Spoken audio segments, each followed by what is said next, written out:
Hey friends, let me give you a demonstration of how to import a text file into an Access database. You're going to go to the External Data tab, click on New Data Source, and if we're dealing with a Notepad file, that's a text file. So from File and Text File. This box is going to come up just like importing any other data, but let's take a minute to look at the Notepad. So I have typed in some cartoon characters. You can see some first names, last names, and what they're from. So there's commas between each of those. And that's important to note because you have to decide what your separator is when you're using these Notepad files. So I've got this all in here.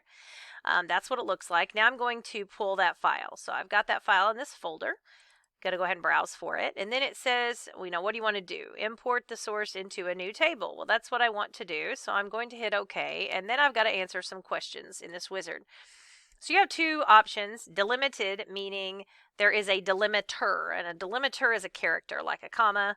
It could be a tab, or you would have fixed widths, like if you had a table, which we don't. So we were going to use this delimited. So a delimiter would be a special character or separator in a database import file. Okay, I'm going to click Next.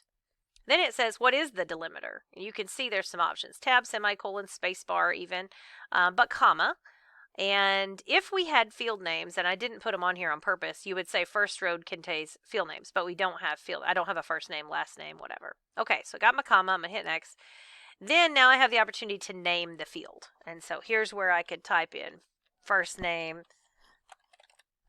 and what type of field. So short text. Indexed on this field, no, and then I would click on the other field and I could say last name or whatever you're going to put for that, and then this final field, program or whatever.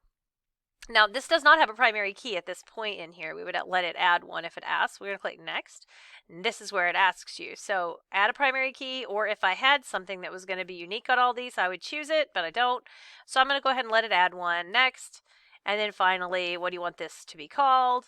So if I was going to call it cartoon characters or whatever, I just pop that in there and hit finish. And now we have a beautiful table. I'm not going to save import steps. And if I open it, there they are.